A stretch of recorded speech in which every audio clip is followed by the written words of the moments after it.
I used to believe that family meant protection, that sisters were supposed to watch out for each other, and parents were supposed to shield their children from harm, not cover up attempts on their lives. But when the police investigator called me 6 weeks after my accident to tell me that my brake lines had been deliberately cut, I realized my sister had tried to kill me, and my parents had spent over a month lying to everyone, including me, about what really happened. My name is Rachel Winters, and this is the story of how the people I trusted most in the world nearly got away with attempted murder. Before we jump back in, tell us where you're tuning in from, and if this story touches you, make sure you're subscribed, because tomorrow I've saved something extra special for you. Growing up in the mountain town of Ashford, Colorado, I learned early that family dynamics could be as treacherous as the winding roads that snaked through our valley. Our house sat on a hill overlooking the town, a sprawling log cabin that had been in the Winters family for 3 generations. From the outside, we looked like the perfect mountain family: successful parents, 2 daughters who seemed close, and enough money to live comfortably in a community where most people struggled to make ends meet. But inside that beautiful house, there was a hierarchy that I learned to navigate from the time I could walk. My parents, James and Patricia Winters, owned the largest auto repair shop in Ashford. Winters Auto had been serving the community for 30 years, and my father's reputation for honest work and fair prices had made it the go-to place for anyone having car trouble in our part of the Rockies. They were respected business owners, active in the community, the kind of people everyone turned to when they needed help with anything mechanical. My sister, Violet, was the golden child. 2 years older than me, with striking blonde hair and the kind of natural charisma that made people gravitate toward her wherever she went. She was the one who could charm her way out of any trouble, who somehow managed to get credit for my accomplishments while escaping consequences for her mistakes.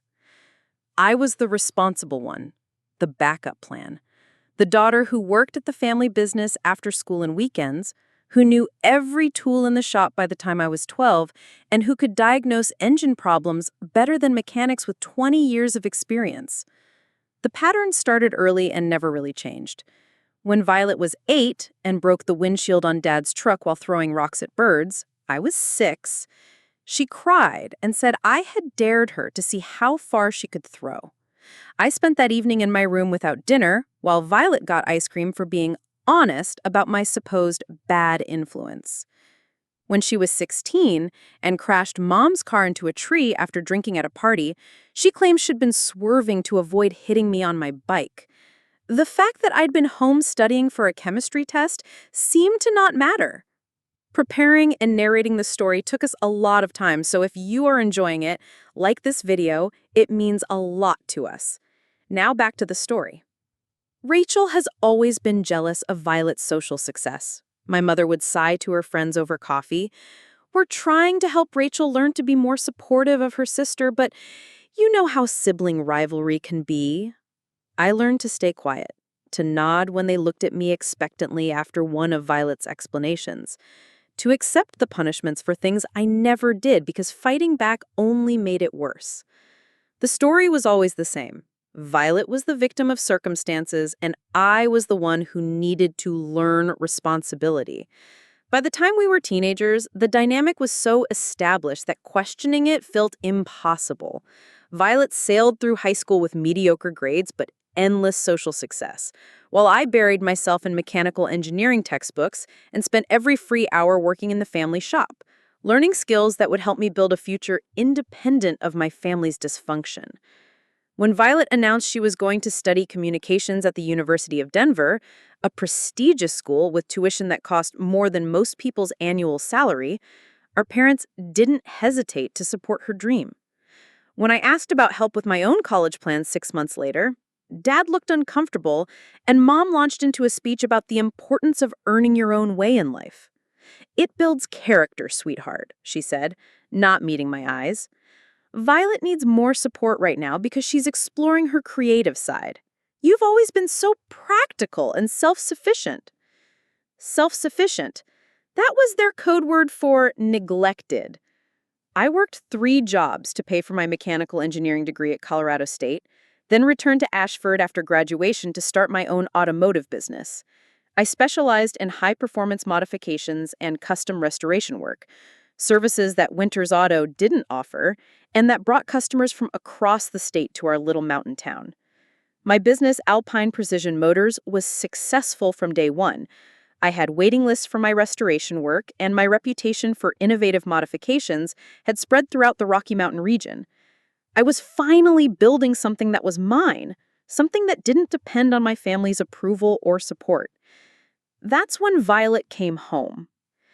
She'd graduated with a degree she'd never used, bounced between 3 different jobs in Denver. What bothered me wasn't that she was living at home again. It was how quickly everyone adjusted to accommodate her needs.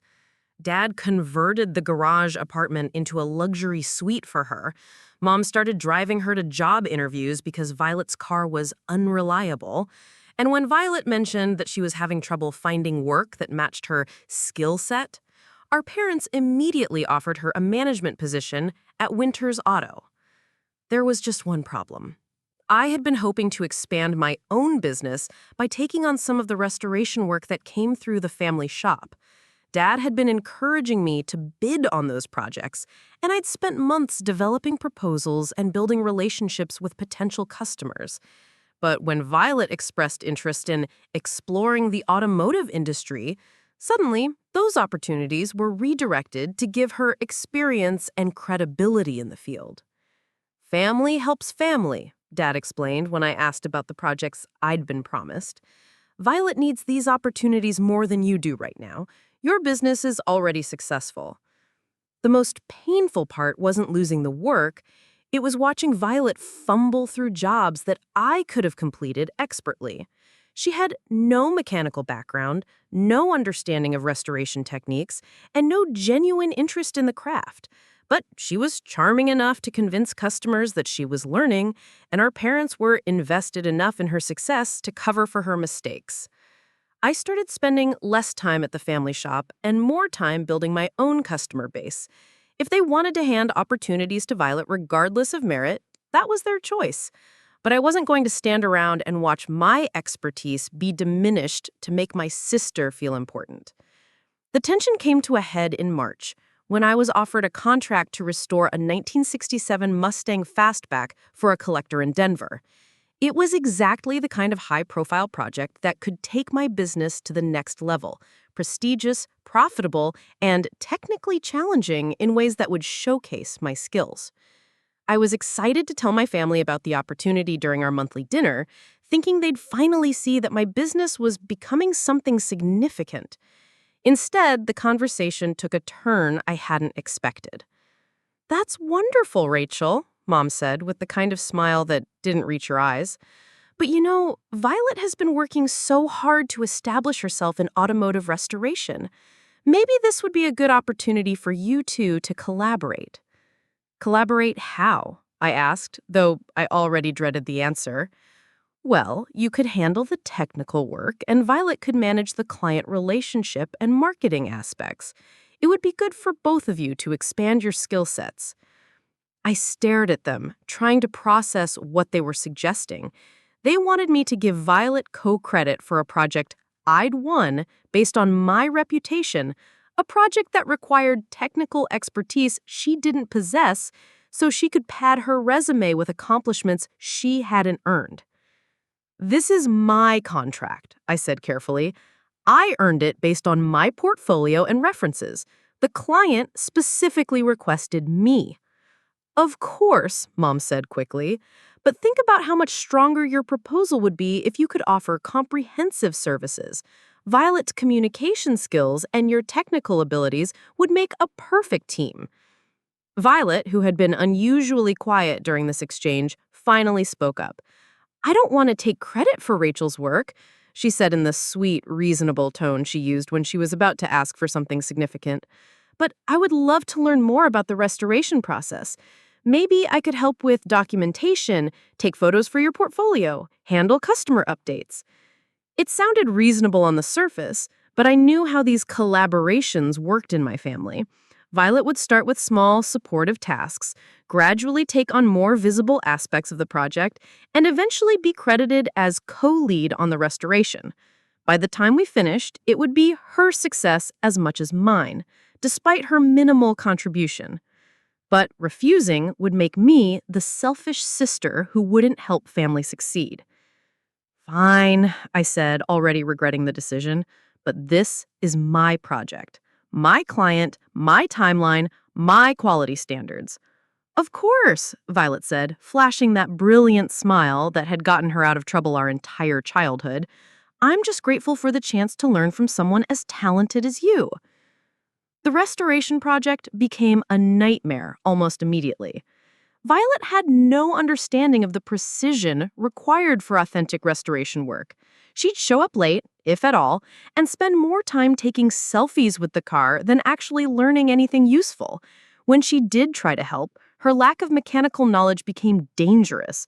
She nearly damaged the original paint trying to clean it with the wrong chemicals, and I had to redo several components after she assembled them incorrectly. But the worst part was how she presented the project to other people. She'd post photos on social media claiming to be restoring a classic Mustang, talk to customers at the shop about her current project, and even scheduled a meeting with the client without consulting me to discuss design modifications. When I confronted her about these overreaches, she acted hurt and confused. I thought we were partners on this project, she said with tears in her eyes. I'm just trying to be professional and engaged with the client. Isn't that what you wanted? I wanted help with documentation and customer updates, I said firmly. Not for you to present yourself as a co-restorer when you can't tell a carburetor from a distributor. I'm learning, she protested, and I bring valuable skills to the project that you don't have. Not everyone can communicate with clients the way I can. That was true. Violet was naturally gifted at making people feel heard and valued, skills that didn't come as easily to me, but those skills didn't make her a mechanic, and they didn't entitle her to credit for work she couldn't perform. The situation reached a breaking point in April, when the Denver collector came to Ashford to check on the restoration's progress. I'd been working 16-hour days for weeks to make up for time lost to Violet's mistakes, and the car was actually ahead of schedule despite all the complications. But when Mr. Harrison arrived at my shop, Violet was already there, dressed in designer coveralls that had never seen actual work, explaining our restoration philosophy and taking credit for modifications she'd never even seen me install. Your sister is remarkable, Mr. Harrison told me privately while Violet posed for photos with the Mustang. She has such a deep understanding of the restoration process and a real passion for preserving automotive history. I watched Violet laugh and gesture animatedly while describing techniques she'd learned from YouTube videos, and something inside me finally snapped. Actually, I said quietly, Violet isn't a restorer. She's been helping with documentation, but all the mechanical work is mine. Mr. Harrison looked confused. But she's been sending me detailed updates about the engine rebuilding process, the suspension modifications, the paint restoration techniques. My heart sank. I'd asked Violet to handle customer updates, but I hadn't realized she'd been writing them as if she'd performed the work herself. I think there's been some confusion about roles on this project, I said diplomatically. I can provide you with a detailed breakdown of exactly what work has been completed and by whom.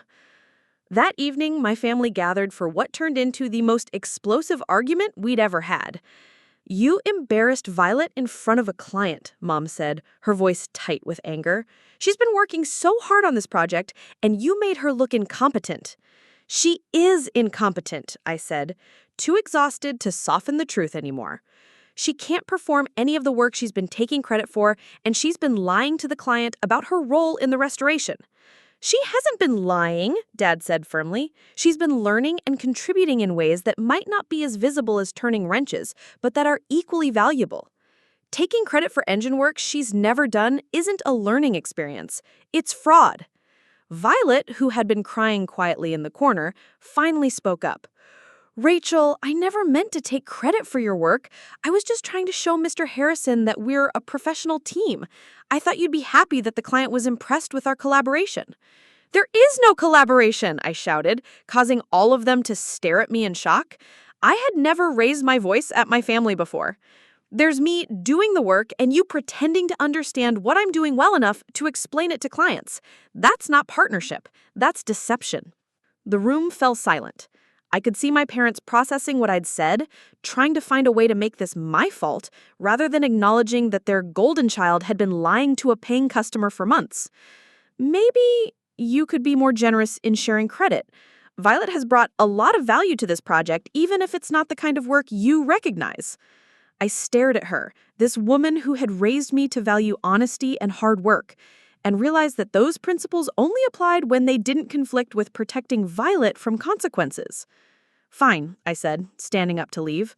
Violet can have all the credit she wants. She can finish the restoration herself.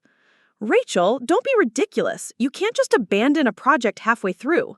I'm not abandoning anything. I'm removing myself from a situation where my work is being misrepresented and my expertise is being appropriated by someone with no qualifications. I walked out of their house that night knowing that something fundamental had changed in our family dynamic. I was done being the responsible sister who cleaned up messes and shared credit for accomplishments. I was done pretending that Violet's charm was equivalent to my expertise. But I had no idea how far she'd go to punish me for that decision. 2 weeks later, I was driving home from a late-night client consultation in Boulder when my brakes failed on Whispering Pines Road, one of the most dangerous mountain passes in our area. The car careened down the steep, winding road at 60 miles per hour, and I only survived because I managed to steer into a guardrail that sent me spinning into a field instead of off the cliff.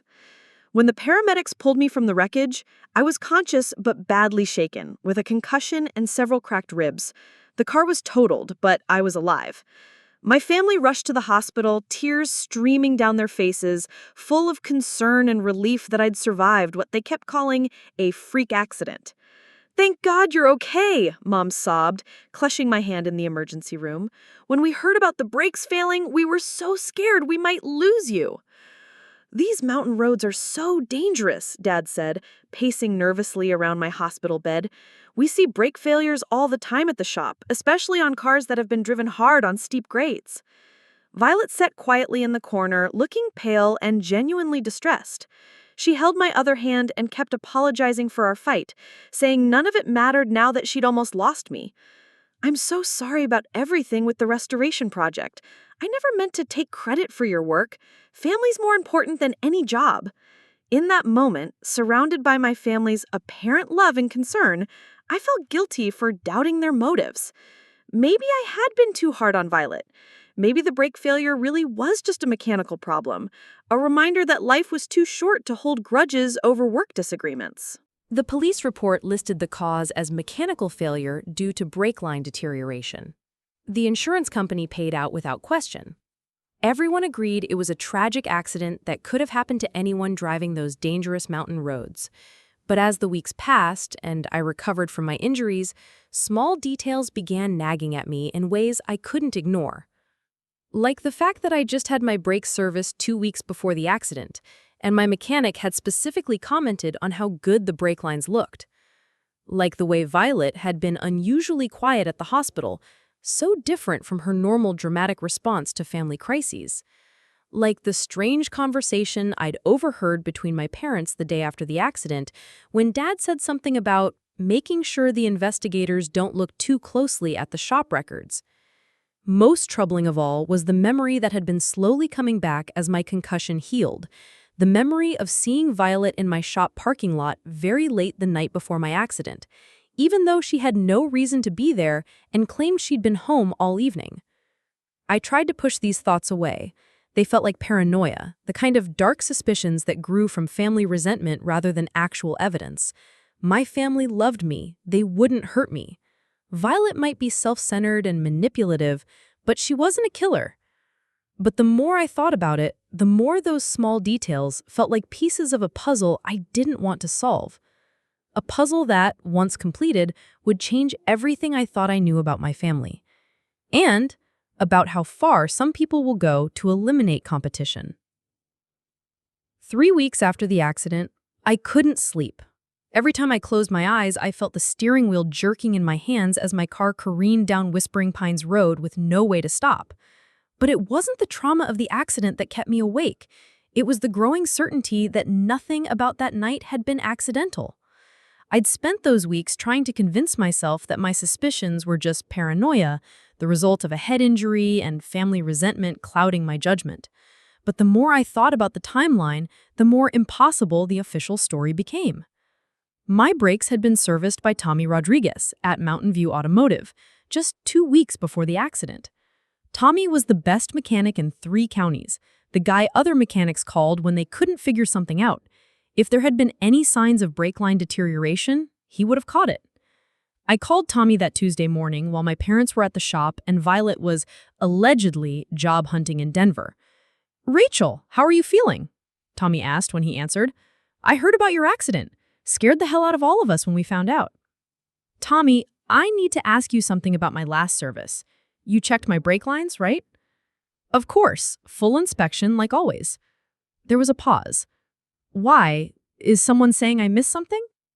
"The police report says the accident was caused by brake line deterioration. Do you remember what condition they were in?"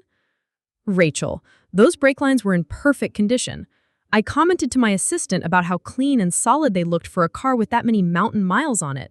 There's no way they deteriorated to failure in 2 weeks." My hands started shaking. "Are you sure?" "Absolutely sure. I've been doing this for 25 years, and I'd stake my reputation on it. Those lines were solid." His voice became more concerned. "Rachel, what's this really about?" I thanked Tommy and hung up without explaining, but his words confirmed what I'd been afraid to admit to myself. My brake lines hadn't failed due to deterioration. Someone had damaged them deliberately. That afternoon, I drove to the salvage yard where my totaled car had been towed. The owner, Pete Garrison, was a family friend who'd known me since I was a child working in my father's shop. "Rachel, good to see you up and around," Pete said when he found me in his office trailer. "That was a hell of an accident. Lucky to be alive." "Pete, I need to look at my car." "Sure, but there's not much to see. Insurance company's already been out to assess it, probably heading to the crusher next week." He led me through rows of mangled vehicles to where my Honda Civic sat, its front end completely destroyed and the passenger side caved in from where I'd hit the guardrail. Looking at it made my chest tighten with remembered terror. "You mind if I crawl under there and look at the brake lines?" I asked. Pete raised an eyebrow. "Something wrong with the police report?" "Just want to see for myself." He handed me a flashlight and left me alone with the wreckage. It took me 20 minutes of careful examination, but eventually I found what I was looking for, or rather, what I was hoping not to find. The brake lines hadn't deteriorated. They'd been cut. Not cleanly, which would have been obvious to investigators, but they'd been scored deeply enough that the pressure and vibration of normal driving would eventually cause them to rupture. It was subtle, professional work, the kind of sabotage that would look like mechanical failure to anyone who wasn't specifically looking for evidence of tampering. The kind of sabotage that someone with extensive automotive knowledge could accomplish. I sat in my car in Pete's parking lot for an hour, trying to process what I'd discovered. My sister had tried to kill me. She had deliberately sabotaged my brakes in a way designed to cause an accident on one of the most dangerous roads in Colorado. And my parents, who owned the most respected auto repair shop in town, had helped cover it up.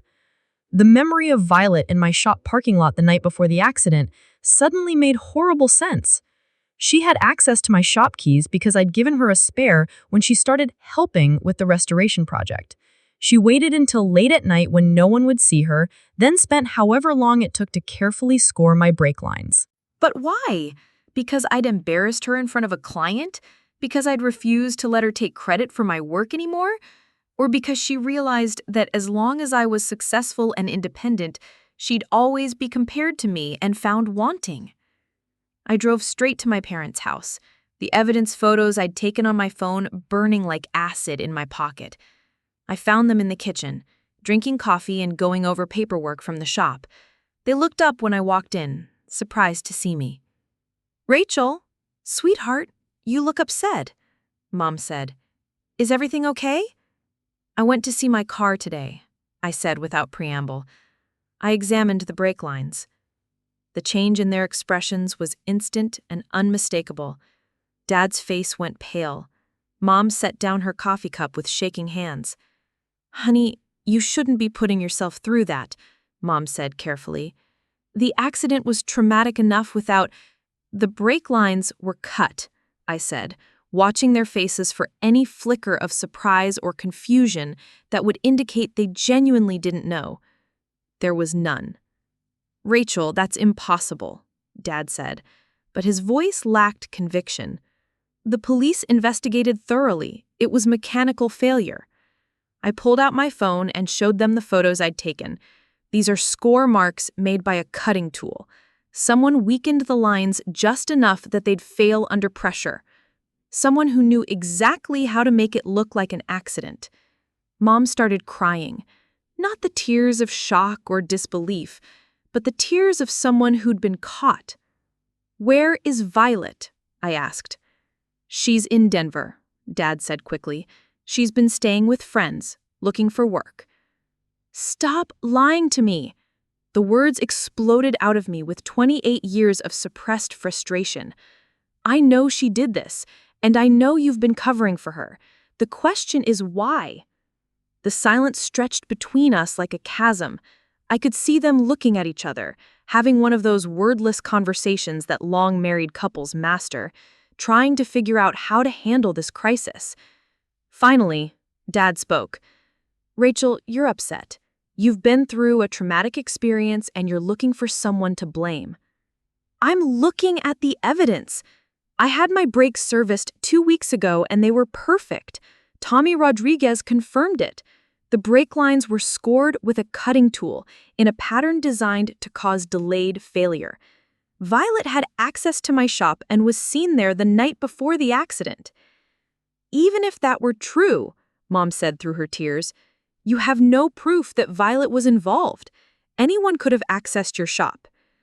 Anyone with automotive expertise who wanted me dead and who had a key to my building. How many people does that describe?" Before they could answer, I heard the front door open and close. Footsteps came down the hall, and Violet appeared in the kitchen doorway, looking casual and relaxed, in expensive clothes I knew she couldn't afford. "Hey everyone," she said brightly, then noticed the tension in the room. "What's going on?" I turned to face my sister, this woman who looked so much like me that we'd been mistaken for twins our entire childhood and felt like I was seeing a stranger. "I know what you did," I said quietly. Violet's expression didn't change, but something shifted behind her eyes. "What are you talking about?" "I examined my brake lines today. They were cut." For a moment, the kitchen was completely silent.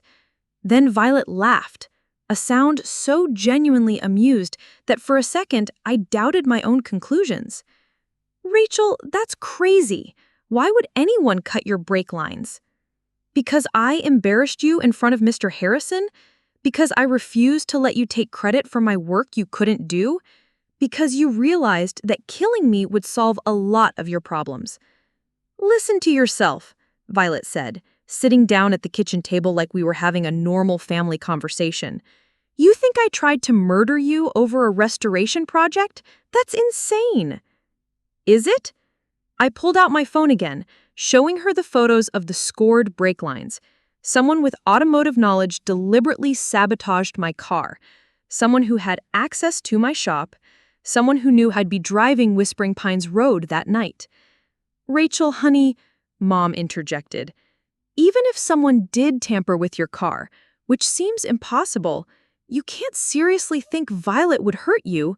She loves you. We all love you. If you love me, then why did you help her cover it up?" The question hung in the air like smoke from a fire no one wanted to acknowledge. I could see my parents struggling with how to respond, caught between their instinct to protect Violet and their inability to completely deny what I was saying. "No one covered anything up," Dad said finally. "The police investigated and determined it was mechanical failure. We accepted their findings." "Did you tell the police that Violet had access to my shop? Did you mention that she was seen there the night before the accident? Did you suggest they examine the brake lines for evidence of tampering? Why would we? Mom asked. We had no reason to suspect. You had every reason to suspect. You know Violet's history of blaming me for her problems. You know she's been increasingly desperate as my business succeeded and hers failed. You know she had means, motive, and opportunity. Violet stood up slowly, her expression shifting from amusement to something colder. You know what, Rachel? You're right about one thing. I am tired of being compared to you. I'm tired of hearing about how responsible you are, how skilled you are, how successful you are. I'm tired of being the disappointment while you're the golden child. I was never the golden child, I said, shocked by her revisionist history. You've been the favorite since we were kids. That's not how I remember it. I remember being told I should be more like you, more focused, more dedicated, more willing to work for what I wanted instead of expecting it to be handed to me. The complete inversion of our childhood dynamic was breathtaking. She genuinely seemed to believe that I had been the favored daughter, that she had been held to impossible standards while I coasted on natural talent and parental approval. Even if that were true, I said, it doesn't justify trying to kill me. I didn't try to kill you, Violet snapped, the first crack in her composed facade. I would never hurt you. You're my sister. Then explain the brake lines. I can't explain them because I didn't cut them. Maybe someone else had a grudge against you. Maybe it was a random act of vandalism. Maybe Tommy Rodriguez made a mistake and your brakes really did fail naturally. I stared at her, this woman who had shared a childhood with me, who had been my closest family relationship despite all our problems. She was lying to my face about trying to murder me, and she was doing it with the same injured innocence she'd used to get out of trouble our entire lives. You were in my shop parking lot the night before the accident. No, I wasn't. I saw you there. You have a concussion. Your memory isn't reliable. Then you won't mind if I called the police and asked them to investigate more thoroughly. The silence that followed was deafening. I could see my parents looking at each other with barely concealed panic. Violet's casual confidence was beginning to crack. Rachel, Dad said carefully, before you do anything drastic, maybe we should all sit down and talk through this calmly. There's nothing to talk through, I said. Either you help me get to the truth, or I go to the police and let them figure it out. The police already investigated, Mom said desperately. They found no evidence of foul play. If you keep pushing this, you'll just look paranoid and unstable. Then you have nothing to worry about. I headed for the door, but Violet's voice stopped me. Rachel, wait. She was crying now, but not the desperate sobs I'd seen from her before. These were different tears, calculated and strategic. Okay, I was at your shop that night, but not to hurt your car. I was going to apologize. I turned around slowly. Apologize for what? For everything. For taking credit for your work, for lying to Mr. Harrison, for making you feel like I was trying to steal your success. I felt terrible about our fight, and I wanted to leave you a note apologizing. What kind of note? I chickened out. I sat in the parking lot for a while, but then I decided it would be better to apologize in person. So I left. Without going inside? Without going inside. Then you wouldn't mind if the police check your fingerprints against any they might find in my shop. Her face went white. I might have gone inside, just to look around, to see if there was a good place to leave the note. The lies were unraveling in real time. I could see her mind racing, trying to figure out how to explain away evidence she hadn't realized she might have left behind. Did you touch my car while you were inside, looking around? I don't remember. Maybe I might have walked around it, just to see how the restoration was coming along. Did you go underneath the car? I don't. Maybe I dropped something and had to pick it up. Each answer dug the hole deeper. I could see my parents watching in horror as their daughter constructed a story that would inevitably collapse under investigation. Stop, Dad said suddenly. Just stop talking, Violet. He looked at me with an expression I'd never seen before. Part fear, part resignation, part something that might have been respect. Rachel, if you're determined to pursue this, then we need to get lawyers involved. For everyone. I don't need a lawyer. I'm not the one who committed attempted murder. You don't understand what you're doing, Mom said, breaking. If you call the police, if you push this investigation, you'll destroy this family. Is that really what you want? I looked around the kitchen where I'd eaten thousands of meals, where I'd done homework at the table, where I'd celebrated birthdays and holidays and small victories throughout my childhood. These people had raised me, shaped me, taught me right from wrong. They had also covered up an attempt on my life to protect the person who tried to kill me. I'm not destroying this family, I said quietly. Violet destroyed this family when she tried to murder me. You destroyed it when you helped her cover it up. I walked out of their house and drove straight to the Ashford Police Department. For the first time in my life, I was prioritizing my own safety over my family's comfort. It felt terrifying and liberating at the same time. As I sat in the parking lot outside the police station, my phone buzzed with text messages from my parents, begging me to reconsider, asking me to come home so we could work this out as a family. But there was no working this out. There was no family meeting that could undo attempted murder. There was no amount of discussion that could make me forget that the people who claimed to love me had been willing to sacrifice my life to protect Violet from consequences. I turned off my phone and walked straight to the Ashford Police Department to report that my sister had tried to kill me and that my parents had helped her cover it up. For 28 years, I'd been the responsible sister, the one who cleaned up messes and kept the peace. But I was done being responsible for other people's crimes. It was time to be responsible for my own survival. Detective Maria Santos looked exactly like what I'd expected a small-town police investigator to look like. Mid-40s, practical clothes, sharp eyes that missed nothing as she reviewed the photos I'd taken of my sabotaged brake lines. What I hadn't expected was how seriously she took my allegations from the moment I walked into the Ashford Police Department. Ms. Winters, I'm going to be direct with you, Detective Santos said after I'd finished explaining my suspicions about the accident. Attempted murder is an extremely serious charge, especially when it involves family members. Before we proceed, I need to ask, are you absolutely certain you want to pursue this investigation?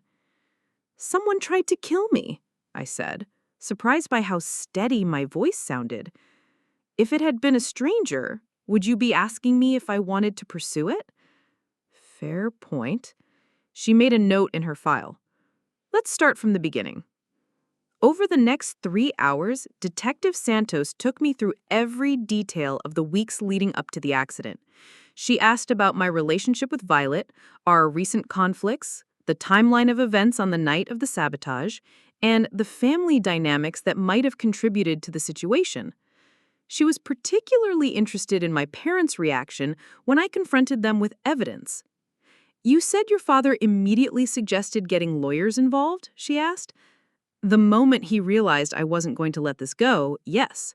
And my mother asked if I really wanted to destroy the family by pursuing the investigation.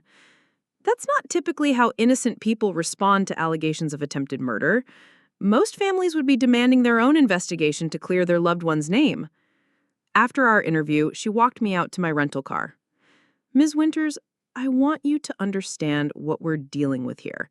If your sister did attempt to kill you, and if your parents helped cover it up, this is going to get very complicated very quickly. Your family will likely hire expensive attorneys, and they'll do everything possible to discredit your story and your mental state. What does that mean for me? It means you need to be prepared for a fight. It means you should probably get your own attorney. And it means you should expect your family to escalate their pressure on you to drop this. She was right about the pressure. By the time I got home that evening, I had 17 missed calls and dozens of text messages from my parents, Violet, and various extended family members who had apparently been recruited to convince me I was making a terrible mistake. The messages ranged from pleading, like, "Rachel, please call me, we can work this out together," to angry, "You're destroying 3 lives over a car accident," to manipulative, Violet is having panic attacks. She can't eat or sleep. Is this really what you want? I turned off my phone and spent the evening researching criminal defense attorneys, even though I wasn't the one needing defending. The next morning, Detective Santos called to update me on the investigation's progress. She said, "We've secured a warrant to examine your vehicle more thoroughly. I'm working with forensics experts who specialize in automotive sabotage. We should have preliminary results within a week." "What about Violet?" "We'll be questioning her soon, but I wanted to build a stronger evidentiary foundation first. People who commit this kind of premeditated crime usually have their stories well rehearsed." That afternoon, I was working in my shop when my father appeared. He looked like he'd aged 10 years in the past 2 days. Gray-faced, exhausted, wearing clothes that looked like he'd slept in them. "Rachel, we need to talk," he said without preamble. "I thought you were getting lawyers involved." "I am. We are. But before this goes any further, I need you to understand what you're doing." He sat down heavily on one of my workbenches. "If you pursue this investigation, if you really believe Violet tried to hurt you, it's going to destroy everything our family has built. Violet already destroyed it when she tried to kill me." "You don't know that's what happened," he said desperately. "You're making assumptions based on circumstantial evidence. What if you're wrong? What if there's another explanation?" I stopped working and looked at him directly. "Dad, do you genuinely believe that someone else cut my brake lines?" He couldn't meet my eyes. "I don't know what to believe anymore." "Yes, you do. You know exactly what happened, and you've been helping cover it up since the moment I ended up in the hospital." "Even if—" He stopped, started again. "Even if Violet made a terrible mistake, she's still your sister. She's still family. Sending her to prison won't undo what happened to you." "But it might prevent her from trying to kill someone else." Dad flinched as if I'd slapped him. "She's not a killer, Rachel. She's a confused, jealous young woman who made an incredibly poor decision. She doesn't deserve to have her entire life destroyed over one mistake." "One mistake?" My voice rose despite my efforts to stay calm. "She spent time planning how to kill me in a way that would look accidental. She waited until I was alone, broke into my shop, and sabotaged my car with the specific intention of causing a fatal accident on a dangerous mountain road. That's not a mistake. That's attempted murder." "Keep your voice down," he said, glancing around nervously. "Why? Afraid someone might hear that your daughter is a killer and you helped cover it up?" He stood up abruptly. "I came here to try to reason with you, to see if we could find a solution that doesn't destroy everyone involved. But I can see you've already made up your mind." "I made up my mind the moment I realized my family cared more about protecting an attempted murderer than seeking justice for her victim."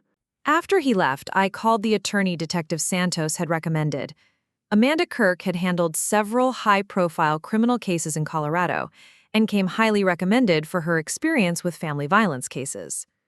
"Miss Winters," she said during our first meeting, "I want to be clear about what you're facing. Attempted murder charges against family members are incredibly difficult to prosecute, especially when the family has resources and community standing. Your sister will likely claim the brake sabotage was meant as a prank or a way to strand you, not kill you. Your parents will testify to her good character and your supposedly unstable mental state following the accident. So, you think I shouldn't pursue this? I think you should be prepared for a long, expensive, emotionally devastating legal process that may not end with the result you want. But I also think you have the right to seek justice when someone tries to kill you, regardless of whether they're related to you." Over the following weeks, I learned more about criminal investigations than I'd ever wanted to know. Detective Santos kept me informed as the forensics team confirmed that my brake lines had been deliberately scored with a precision cutting tool. They found Violet's fingerprints on my car's undercarriage and on tools in my shop that had been used to access the brake lines. More damaging was the digital evidence. Violet had researched brake system failures on her computer in the weeks leading up to my accident. She'd looked up survival rates for accidents on Whispering Pines Road. Most incriminatingly, she'd searched for information about how to cut brake lines in a way that would cause delayed failure. She essentially left us a roadmap of her premeditation, Detective Santos explained during one of our meetings. This wasn't a spur-of-the-moment decision or a prank gone wrong. She researched, planned, and executed a deliberate attempt on your life. But the evidence didn't stop my family from escalating their campaign to get me to drop the charges. My mother showed up at my shop crying, begging me to reconsider. Extended family members called to lecture me about forgiveness and family loyalty. Someone, I suspected my father, started spreading rumors around town that I was having a mental breakdown and making false accusations against my innocent sister. The worst incident came when I found Violet waiting by my car after a client meeting in downtown Ashford. "Rachel, please," she said, looking genuinely desperate. "I know you think I hurt you, but you have to believe me. I would never try to kill you. I love you. You're my sister." "Then explain the evidence," I said, unlocking my car but not getting in. "I can't explain it because I don't understand it myself. Maybe someone is trying to frame me. Maybe the forensics are wrong. Maybe you're lying," I interrupted. "Maybe you tried to kill me and got caught, and now you're doing what you've always done, trying to charm your way out of consequences." "I know I've made mistakes," she said, tears streaming down her face. "I know I've been jealous of your success, and I know I took credit for work that wasn't mine. But murder? Rachel, you have to know I could never do something like that." Looking at her, seeing the genuine distress in her expression, I almost wavered. This was the sister who had shared a bedroom with me for 16 years, who had helped me with homework when I was struggling, who had held my hair when I was sick. Could she really have tried to kill me? Then I remembered the cold calculation required to research brake failures and plan delayed sabotage. I remembered the lies that kept changing as she realized how much evidence there was against her. I remembered that she let me believe for weeks that I'd survived a mechanical failure when she knew she'd tried to murder me. "If you really love me," I said, "you'll confess to what you did and accept responsibility for it." "I can't confess to something I didn't do." I got in my car and drove away, leaving her crying in the parking lot. But this time, I felt no guilt about her tears. That evening, I called Dr. Rebecca Morgan, a therapist who specialized in trauma and family violence. Detective Santos had recommended her after one of our sessions when I'd broken down crying while describing my family's attempts to manipulate me. "Rachel," Dr. Morgan said during our first session, "what you're describing is a pattern of psychological abuse that likely predates the attempt on your life.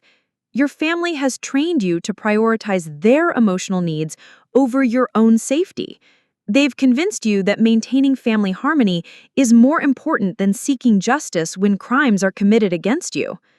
"But they're still my family," I said. "Despite everything, part of me still loves them." "Love and accountability aren't mutually exclusive. You can love your sister while still insisting that she face consequences for trying to kill you. You can care about your parents while refusing to enable their protection of a dangerous person." Dr. Morgan helped me understand that my guilt about pursuing the investigation wasn't just natural family loyalty. It was the result of years of conditioning that had taught me to prioritize everyone else's well-being over my own. "What would you tell a friend who was in your situation?" she asked during one session. "I'd tell them to pursue the investigation and seek justice." "So why are you holding yourself to a different standard?" I couldn't answer that question, but it made me realize how much of my hesitation was based on ingrained patterns rather than rational decision-making. 6 weeks after I'd first walked into the police station, Detective Santos called with the news I'd been both hoping for and dreading. "We're ready to make an arrest," she said. "The forensics evidence is conclusive. The digital evidence shows clear premeditation, and her fingerprints place her at the scene. The district attorney believes we have a strong case for attempted murder in the first degree." "What happens now?" We arrest your sister, She'll be booked, arraigned, and either held or released on bail depending on what the judge decides. Your family will probably try to pressure you one more time to drop the charges, but at this point, it's out of your hands. The state is prosecuting this case whether you cooperate or not. That afternoon, I sat in my shop trying to process that my sister would be arrested for attempting to kill me. It felt surreal, like something that happened to other people, not to small-town families with successful businesses and community standing. My phone rang constantly. Reporters who had somehow gotten word of the impending arrest, family members demanding to know what I'd told the police, friends and neighbors who were shocked by the allegations. I stopped answering calls from numbers I didn't recognize. The arrest happened the next morning. Detective Santos called to let me know it had gone smoothly. Violet had been taken into custody without incident and was being held pending her arraignment. Within hours, the local news was reporting the story.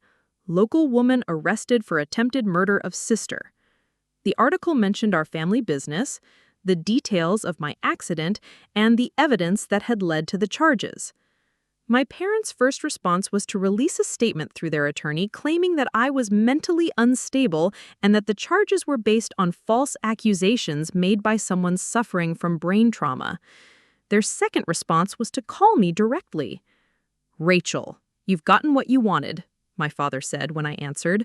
"Violet is in jail. Are you happy now?" "I'm not happy about any of this," I said, "but I'm relieved that she's been arrested before she could hurt anyone else." "She never hurt anyone. This whole thing is based on your paranoid delusions and circumstantial evidence that doesn't prove anything." "Dad, her fingerprints were on the brake lines. She researched how to cause the exact type of failure that happened to my car. She lied repeatedly about being at my shop the night before the accident." "Evidence can be misinterpreted. People research things for innocent reasons. You're destroying your sister's life over a car accident." I realized that no amount of evidence would convince him that his golden child had tried to kill me. He was so invested in protecting Violet that he'd rather believe I was crazy than acknowledge what she'd done. If you really believe she's innocent, then you should be confident that she'll be acquitted at trial. There shouldn't be a trial. You should drop the charges and let this family heal. The charges aren't mine to drop anymore. The state is prosecuting this case. After I hung up, I felt a strange sense of peace. For the first time since my accident, I wasn't responsible for managing my family's emotions or protecting them from the consequences of their choices. The legal system was handling the situation, and all my job was to tell the truth when called upon to testify. 3 days later, I attended Violet's arraignment. She looked smaller in her orange jumpsuit, more fragile than the confident woman who had tried to charm her way out of trouble our entire childhood. When the judge read the charges, attempted murder in the first degree, I saw her shoulders shake with sobs. But I felt no sympathy for her tears. She had weeks to confess, to take responsibility, to show genuine remorse for what she'd done. Instead, she'd continued lying, trying to manipulate me into dropping the investigation, enlisting our parents and extended family in a campaign to make me doubt my own perceptions. When the judge set her bail at $500,000, I heard my mother gasp from the gallery. I turned around to see my parents sitting together, looking devastated and older than I'd ever seen them. They'd mortgaged everything they owned to hire expensive attorneys for Violet. They'd spent their retirement savings on legal fees and expert witnesses. They'd destroyed their reputation in the community by publicly defending someone accused of attempted murder, all to protect the daughter who had tried to kill me. As I left the courthouse, I realized that I'd finally become the person I was meant to be, instead of the person my family needed me to be. I was no longer the responsible sister who cleaned up messes and absorbed blame. I was no longer the victim who prioritized everyone else's comfort over her own safety. I was a survivor who had chosen justice over family harmony, truth over convenient lies, and my own well-being over the preservation of relationships built on exploitation and abuse. And for the first time in 28 years, that felt like enough. 8 months later, I stood outside courtroom 4A in the Jefferson County Courthouse, watching my family huddle together on a wooden bench like refugees from a war zone. My mother clutched a box of tissues with white knuckles. My father stared at the polished floor with hollow eyes, and between them sat Violet in a navy blue suit that her attorney had chosen to make her look innocent and vulnerable. She was about to face sentencing for attempted murder in the first degree. The jury had deliberated for less than 4 hours before returning with a guilty verdict that surprised no one who had been following the evidence. The forensics were overwhelming, the digital trail was damning, and her lies on the witness stand had only made her look more guilty. I wasn't there to support her. I was there to make sure the judge understood exactly what she tried to take from me. Assistant District Attorney Jennifer Walsh had explained that victim impact statements were my opportunity to tell the court how Violet's crimes had affected my life. She'd warned me that my family would probably be in the courtroom and that hearing what I had to say might be the final breaking point in our already shattered relationships. "You don't have to do this," she'd said during our final preparation meeting. "The conviction speaks for itself. The judge has all the evidence she needs for sentencing." "I want to do it," I'd replied. "For 28 years, no one has ever asked how her actions affected me. Today, someone finally will." Now, standing in that courthouse hallway, I watched my parents notice me for the first time in months. My mother's face crumpled with fresh tears. My father's expression hardened with the same bitter anger he'd carried since Violet's arrest. And Violet looked at me with something I'd never seen from her before. Genuine terror. Not terror of prison, though I was sure that frightened her. Terror of me. Terror of what I'd become in the months since I'd stopped being her victim. The courtroom was more imposing than I'd expected from the preliminary hearings. Judge Catherine Blackwood presided from behind a massive oak bench, her silver hair pulled back severely, and her steel-gray eyes missing nothing as she reviewed the sentencing guidelines. The prosecutor had prepared me for what to expect, but sitting in the gallery, looking out at my family, felt like watching strangers. Judge Blackwood reviewed the case methodically. Attempted murder in the first degree. Premeditated. Evidence of extensive planning and research. Multiple attempts to cover up the crime and manipulate the victim into dropping the investigation. Each detail felt like a vindication of my decision to seek justice. Proof that Violet's actions were far more serious than the family misunderstanding my parents had tried to convince everyone to believe. "Before I impose sentence," Judge Blackwood said, "the court will hear a victim impact statement from Rachel Winters, the defendant's sister and the target of this attempted murder." I walked to the podium on legs that felt steadier than I'd expected, acutely aware of my family's eyes on my back. I'd written and rewritten my statement dozens of times, but now, standing before the judge, with Violet in handcuffs 20 feet away, I set aside my prepared remarks and spoke from the heart. "Your Honor, my name is Rachel Winters, and Violet Winters is my sister. For most of my life, that relationship has defined me in ways that I'm only now beginning to understand." I glanced at my family, then back at the judge. "When I was 6 years old, my sister broke something valuable and told our parents I made her do it. I was punished for her action. This pattern continued throughout our childhood and into our adult lives.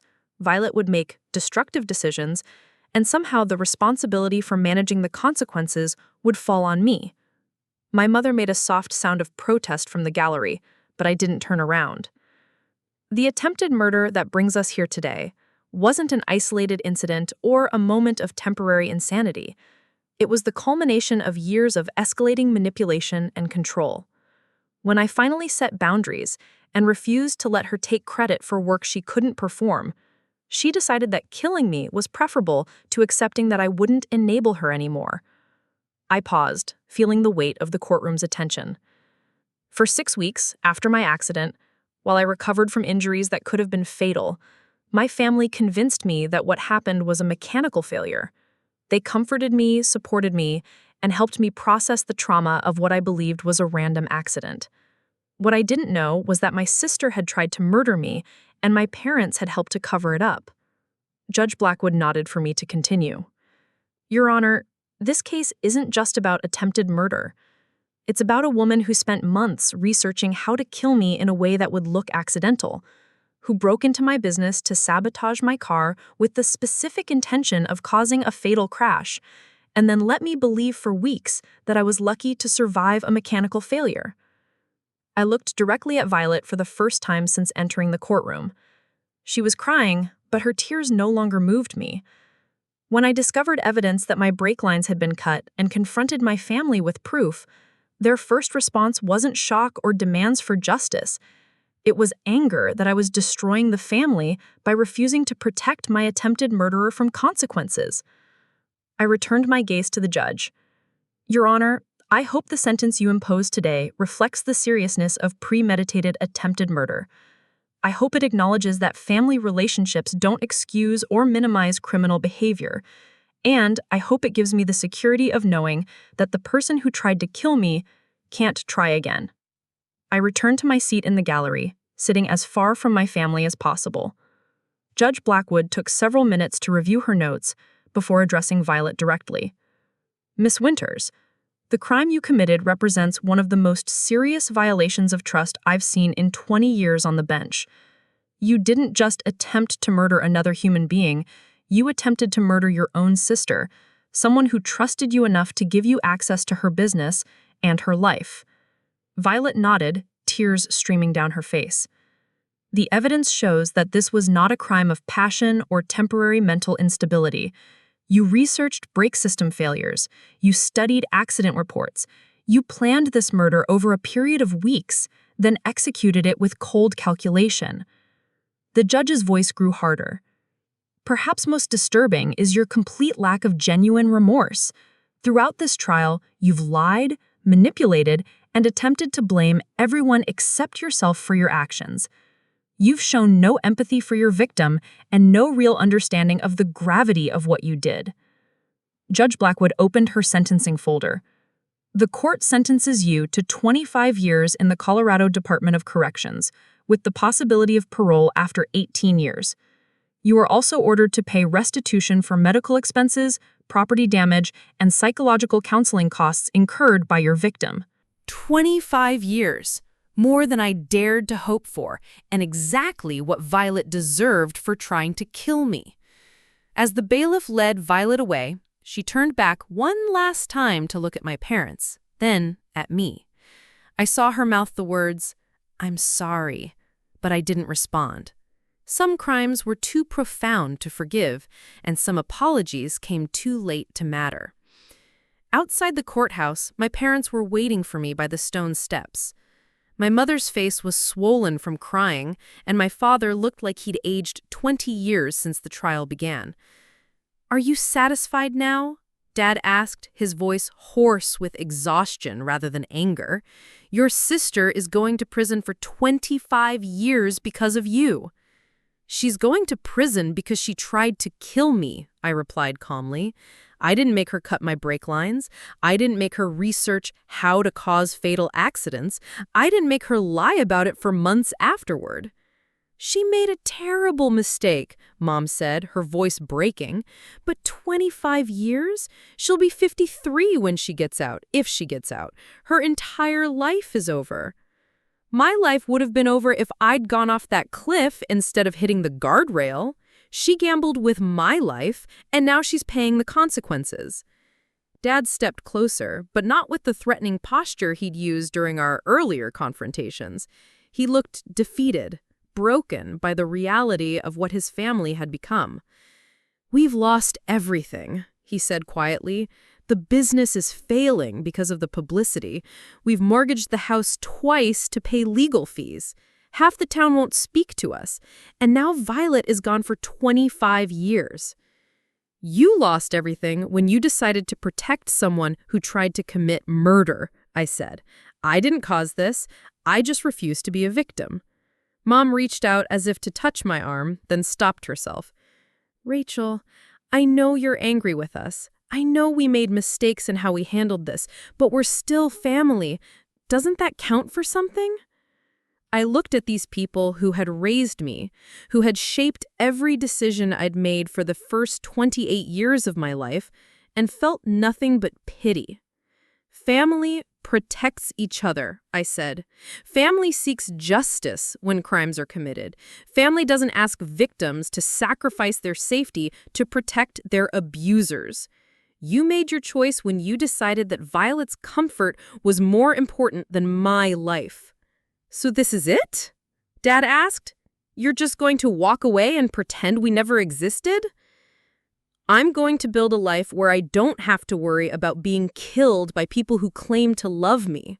I'm going to surround myself with people who value my well-being instead of seeing me as a resource to be exploited or an obstacle to be eliminated.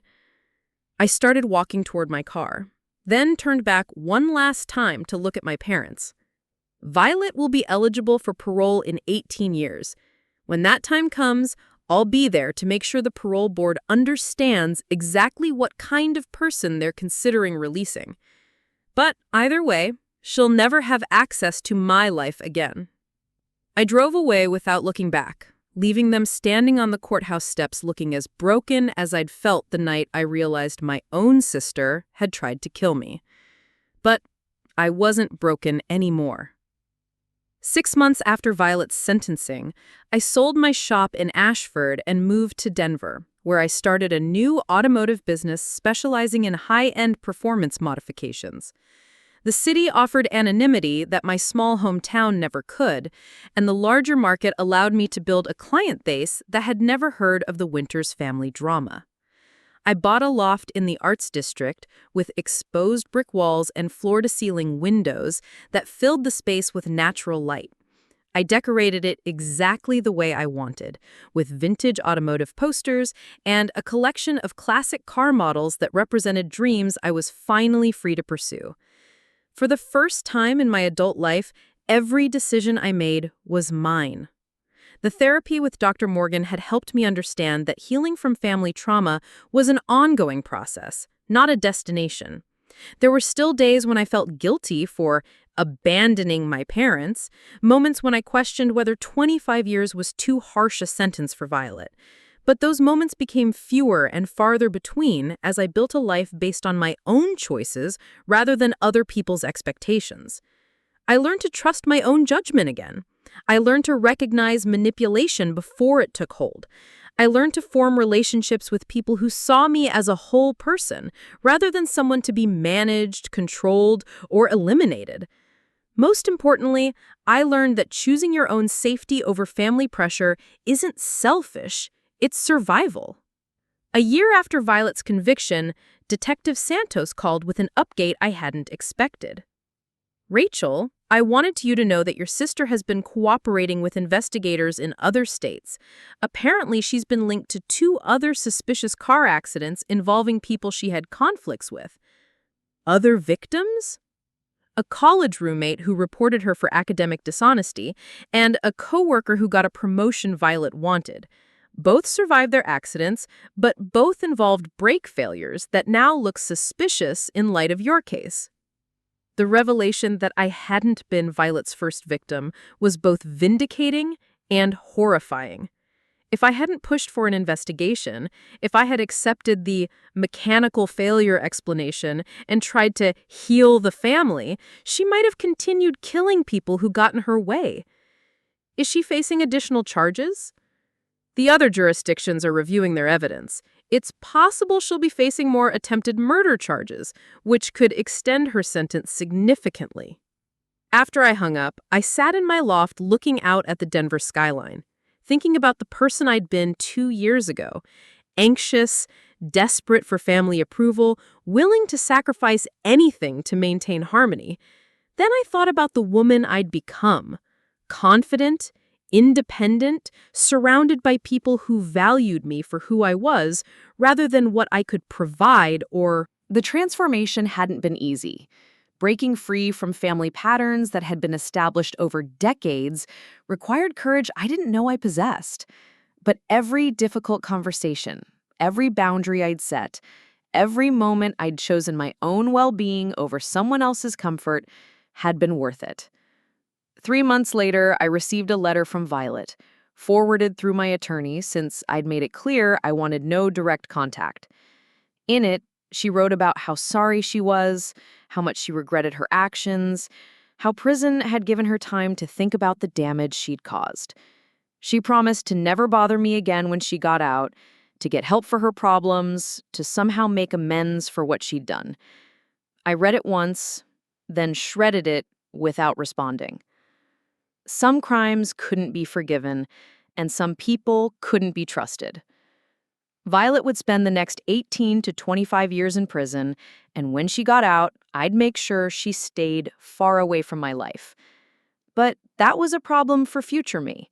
Present me had more important things to focus on, like the custom restoration project I was starting for a collector who appreciated both my technical skills and my professional integrity.